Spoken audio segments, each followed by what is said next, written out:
नमस्कार BPL news में आपका स्वागत है दोस्तों। आज हो गया है 3 जुलाई, जो फटाफट ब्रेकिंग न्यूज़ निकल के आ रही है। तो दोस्तों आज 53 जिलों में होगी वोटिंग। बीजेपी के लक्ष्य को क्या तोड़ पाएगी समाजवादी पार्टी? जिला पंचायत अध्यक्षों का चुनाव आज। इस बीच एक वोट की कीमत 50 लाख तक लगी है। जी हाँ, इसके बारे में आपको बताएंगे।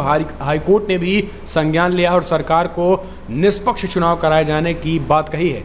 दूसरी बड़ी अपडेट बताएंगे। मायावती ने सपा पर हमला बोला, कहा छोटे दलों के साथ चुनाव लड़ना महालाचारगी दिखा रहा है।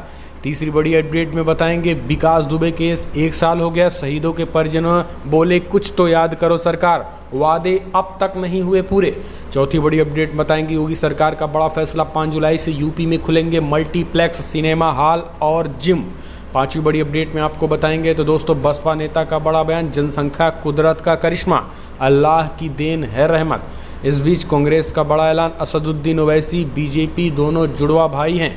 सब कुछ खबरें एक एक करके जानेंगे दोस्तों। जहां पे यूपी के नए डीजीपी मुकुल गोयल ने संभाला चार्ज, उन्होंने स्वीकारा कि यूपी में कानून व्यवस्था सबसे बड़ी चुनौती।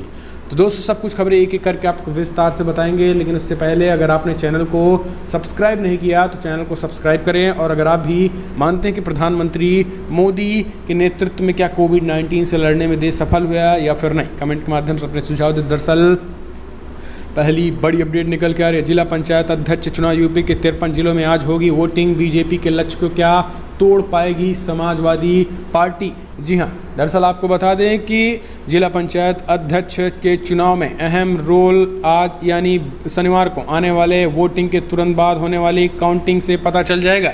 इस बीच आपको बता दें कि कौन सी पार्टी कितनी सीटों पर जीत दर्ज करती है। साथ ही ये भी साफ हो जाएगा कि विधानसभा चुनाव में पहले किसका कितना पलड़ा मजबूत रहेगा। तो दोस्तों ये सारी चीज़ें हो जाएंगी। इस बीच 22 जिलों में निर्विरोध अध्यक्ष चुन लिए गए हैं। इनमें से इटावा की सीट को छोड़कर बाकी 21 जिलों में भाजपा के अध्यक्ष चुने गए हैं। शनिवार को वोटों की गिनती के साथ अध्यक्षों के घमासान थम जाएगा। बता दें कि 53 सीटों में से लगभग सभी सीटों पे भाजपा और सपा के बीच ही मुख्य मुकाबला देखने को मिलेगा। इस चुनाव में इन वोटिंग पार्टियों के अलावा किसी पार्टी की हिस्सेदारी मजबूत नहीं है। बसपा मैदान में बनी हुई थी, लेकिन मायावती ने 28 जून को ऐलान कर दिया और फिर उसके समर्थित उम्मीदवार अध्यक्ष का चुनाव नहीं लड़ेंगे। कांग्रेस के बहुत कम सदस्य चुने गए हैं। ऐसे में उनके किसी भी सीट पर जीतने की तो छोड़िए, लड़ाई में भी नहीं। ऐसे में सपा और भाजपा की लड़ाई है। अब देखने की बात होती है कि सपा, बसपा और कांग्रेस के अध्यक्ष को समाजवादी पार्टी कितना मैनेज कर पाई है, उनके सदस्यों को। अगर कुछ उनको कहीं ना कहीं तरीके से मोटिवेट कर पाए होंगे तो सपा के लिए ठीक होगा। लेकिन इस बीच आपको बता दें कि यूपी में जिला पंचायत अध्यक्ष के लिए एक वोट के लिए 50 लाख तक के लिए भी बोली लग रही है।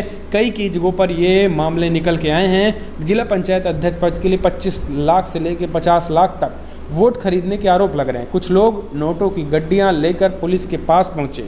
लखनऊ में बताया कि उन्हें किसी माफिया ने वोट देने के लिए ज़बरदस्ती नोट दे दिए। दूसरी तरफ 21 जिलों में बीजेपी उम्मीदवार निर्विरोध जिला पंचायत अध्यक्ष बन गए। विभिन्न जिलों में भी बन गए हैं जहां बीजेपी को सिर्फ 2 सीटें मिली हैं, और उन जिलों में भी जहां सिर्फ 12% वोट मिले हैं। यूपी पंचायत चुनाव में माहौल बहुत गर्म है, लेकिन आरोप है कि जिला पंचायत अध्यक्ष चुनाव चुनने वाले जिला पंचायत सदस्यों में एक वोट 25 से 50 लाख रुपए दिए जा रहे हैं। अगली अपडेट लेते हैं। तो दोस्तों मायावती का समाजवादी पार्टी पर आरोप, का छोटे दलों के साथ चुनाव लड़ना महालाचारी है सपा की। दरअसल लोकसभा चुनाव 2019 में सपा के साथ गठबंधन करने वाली बसपा मुखिया मायावती अब सपा पर लगातार हमलावर हैं। उन्होंने कहा है कि विधानसभा चुनाव में सपा का छोटे दलों के साथ चुनाव लड़ना महालाचारी है। बसपा मुखिया मायावती ने शुक्रवार को अपने निशाने पर समाजवादी पार्टी को रखा है। बसपा मुखिया ने कहा है कि समाजवादी पार्टी की घोर स्वार्थी, संकीर्ण व खासकर दलित विरोधी सोच और कार्यशैली आदि के अनुभव वाली पार्टी बता दिया है। अगली खबर ले लेते हैं दोस्तों। विकास दुबे केस का 1 साल हो गया मामला, शहीद के परिजन बोले कुछ तो याद करो सरकार, वादे अब तक पूरे नहीं हुए। कानपुर के बिकरू में पुलिस टीम पर हुए हमले में शहीद मथुरा के रिफाइनरी के गांव बरारी निवासी जितेंद्र पाल के घर वालों को उनके नाम पर पार्क प्रतिमा स्थापना का अब भी इंतजार है।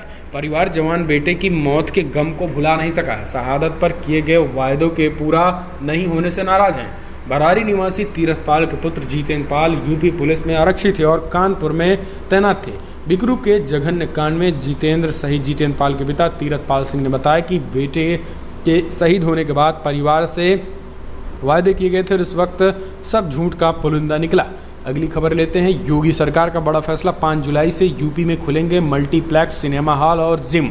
कोरोना वायरस को मात देते हुए यूपी की योगी सरकार शुक्रवार को बड़ा फैसला किया और सरकार ने 5 जुलाई से यूपी में multiplex, cinema hall, gym, sports stadium खोलने का फैसला लिया।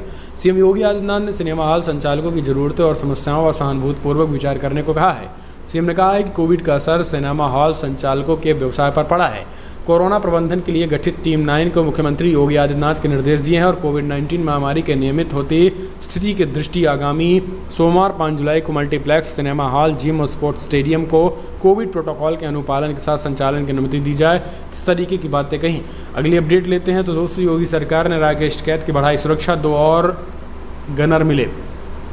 नए कृषि कानून के खिलाफ आंदोलन कर रहे किसान नेता राकेश टिकैत की सुरक्षा बढ़ा दी गई है। लगातार मिल रही धमकियों के मद्देनजर यूपी सरकार ने राकेश टिकैत को 2 और गनर दे दिया है। अब उनकी सुरक्षा में 3 गनर तैनात रहेंगे। राकेश टिकैत किसान आंदोलन के बड़े चेहरे में से एक हैं और उन्हें लगातार धमकियां मिल रही हैं। भारतीय किसान यूनियन के प्रवक्ता राकेश टिकैत पिछले 7 महीने से नए कृषि कानूनों का विरोध कर रहे हैं और वह किसानों के साथ दिल्ली के गाजीपुर बॉर्डर पर डटे हुए हैं। 26 जनवरी को हिंसा के बाद जब पुलिस ने गाजीपुर बॉर्डर को खाली कराने की कोशिश की थी तो राकेश टिकैत के आंसुओं ने आंदोलन को दोबारा खड़ा कर दिया। तब से राकेश टिकैत किसान आंदोलन के पोस्टर बॉय बन गए थे और जगह जगह उनकी सभाएं होती हैं। इस बीच राकेश टिकैत को कॉल और व्हाट्सएप के जरिए धमकियां मिल रही थी और इसको देखते हुए फिलहाल सरकार ने बड़ा कदम उठाते हुए चुनाव से ठीक पहले 2 और गनर को बढ़ा दिया। अब उनके साथ 3 गनर चलेंगे। अगली अपडेट भी ले लेते हैं। तो दोस्तों, कांग्रेस नेता का बड़ा बयान, बोले असदुद्दीन ओवैसी बीजेपी के जुड़वा भाई, वोट काट कर बनवाते हैं सरकार। कांग्रेस के दिग्गज नेता प्रमोद तिवारी ने यूपी में विधानसभा चुनाव लड़ने की तैयारी कर असदुद्दीन ओवैसी पार्टी पर बड़ा हमला बोला है।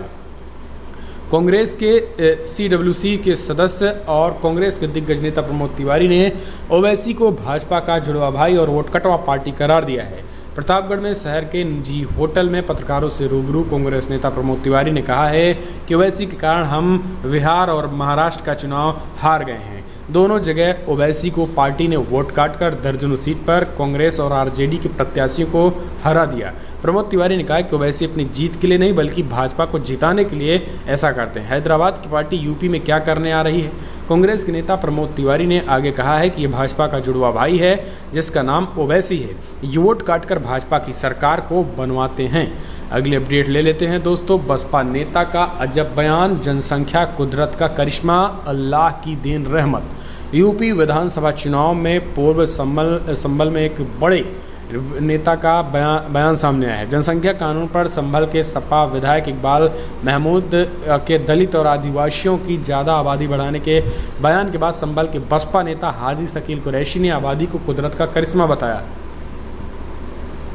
अल्लाह की देन बताया, रहमत बताया। उन्होंने कहा कि जिसके घर 4 बेटियां वहीं जन्नती हैं।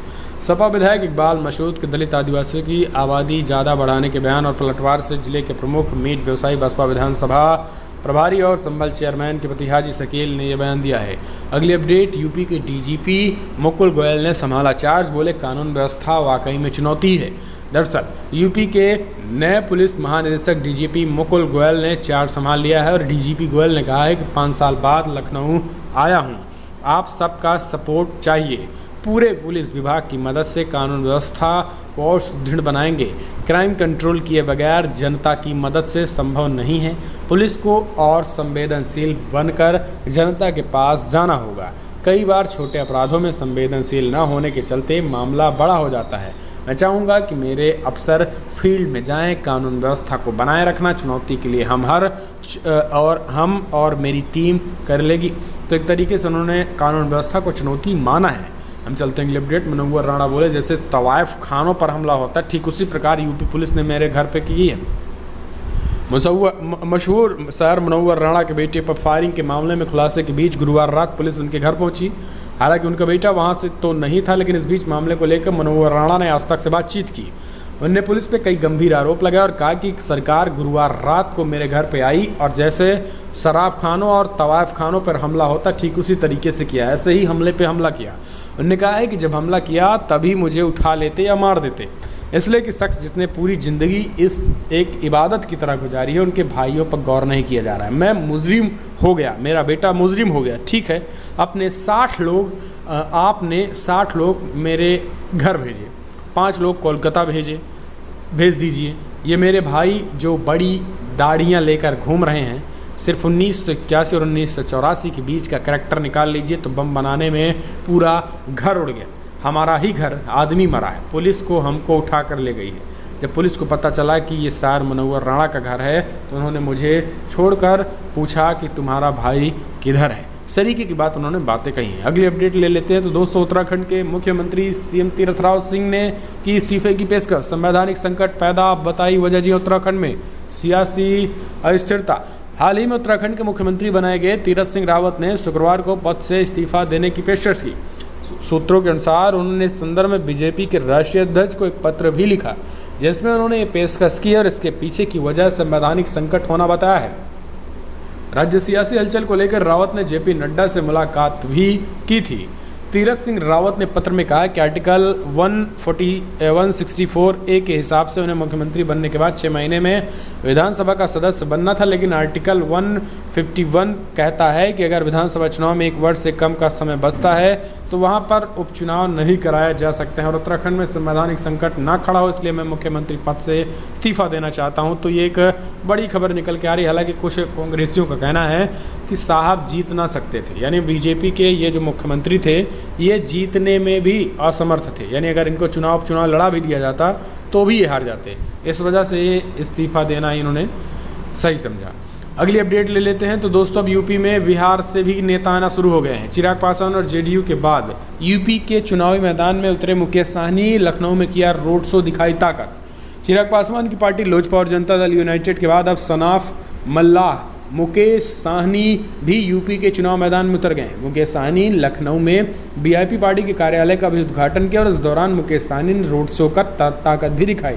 बता दें कि यूपी में 22 में विधानसभा चुनाव होना है और जानकारी के मुताबिक बीआईपी के मुकेश साहनी यूपी चुनाव के लिए सियासी मैदान में कूद पड़े हैं। साहनी इसी क्रम में पार्टी कार्यालय का भी उद्घाटन किया। बताया जा रहा है कि मुकेश साहनी को यूपी पार्टी कुछ सीटें पर चुनाव लड़ेगी और बिहार में वीआईपी के 4 विधायक जीतकर सदन पहुंचे हैं। अगली अपडेट लेते हैं। तो दोस्तों, बड़ी खबर निकल के आ रही है, जहां पर यूपी में प्रमोद तिवारी और राजा भैया आए साथ। प्रतापगढ़ में क्या कोई नई सियासी इबारत लिखी जा रही है? दरअसल यूपी के जिला पंचायत अध्यक्ष के चुनाव में प्रतापगढ़ उन चुनिंदा सीटों में से है जहां बीजेपी का अब तक खाता नहीं खुला। वहां 2010 का चुनाव छोड़ दें तो 1995 से लेकर 4 बार जिला पंचायत के चुनाव में रघुराज प्रताप सिंह राजा भैया का ही जादू चला है। सूबे में इस बार बीजेपी की सरकार भले हुई हो, लेकिन इस बार वहां पर राजा भैया का ही दबदबा माना जा रहा है। ऐसे में इस बार कांग्रेस पार्टी के कद्दावर नेता प्रमोद तिवारी ने भी राजा भैया के साथ हाथ मिलाकर सपा और बीजेपी को रोकने ही नहीं बल्कि जिले में नई सियासी इबारत लिखने के भी संकेत दे दिए। प्रतापगढ़ में जिला पंचायत अध्यक्ष के चुनाव में बीजेपी की ओर से क्षमा सिंह मैदान में हैं, जबकि सपा ने अमरावती देवी को मैदान में उतारा है। वहीं राजा भैया ने अपनी जनसत्ता पार्टी से माधुरी पटेल को उम्मीदवार बनाया है। इसी तरीके से प्रतापगढ़ में जिला पंचायत अध्यक्ष के लिए त्रिकोणीय मुकाबला है। ऐसे में सबसे अहम भूमिका में जिले के कद्दावर कांग्रेसी नेता प्रमोद तिवारी आ गए हैं। तो ये अपने आप में बड़ी खबर है। जिला पंचायत के कुल 57 सदस्य हैं, जिनमें से सबसे ज़्यादा 17 सदस्य सपा से जीत कर आए हैं। जनसत्ता के 11 सदस्य जीते हैं, जबकि बीजेपी के महज 7 सदस्य हैं। इसके अलावा 5 सदस्य कांग्रेस के जीते हैं और 17 अन्य जीते हैं। अन्य में बसपा, निर्दलीय, आम आदमी पार्टी के भी सदस्य हैं। अगली अपडेट ले लेते हैं। तो दोस्तों, यूपी पुलिस भर्ती मजबूत होगा प्रदेश का कानून। सीएम योगी बोले 5805 कैंडिडेट को देंगी नियुक्ति पत्र। यूपी मुख्यमंत्री योगी आदित्यनाथ 2 जुलाई 2021 यूपी पुलिस भर्ती एवं प्रोन्नति बोर्ड द्वारा चयनित 5800 कैंडिडेट्स को नियुक्ति पत्र वितरित किया है। इसके साथ ही जेल वार्ड की भर्ती भी हुई है। 5800 पदों पर यूपी के कारागार, प्रशासन एवं सुधार विभागों में पुरुषों के 3000, महिलाओं के 626 पदों के लिए जेल वार्डों की भर्ती की गई है। चयनित जेल बॉर्डर जेलों की व्यवस्था को अधिक सुदृढ़ करने की बात कही गई है। आरक्षी, घुड़सवार पुलिस की भी 120 पद, फायर वर्कर भी, ऐसे कई मामले हैं जिनकी भर्ती हुई है। चलते अगले अपडेट। मुख्यमंत्री योगी बोले राम वन गमन मार्ग पर रामायण कालीन वृक्षों की वाटिका होगी स्थापित। प्रदेश के गमन मार्ग पर अलग अलग स्थानों पर रामायणकालीन वृक्षों की वाटिका स्थापित कराई जाएगी। इस वर्ष सरकार ने व्यापक जन सहभागिता से 30 करोड़ पौधारोपण का लक्ष्य रखा गया है।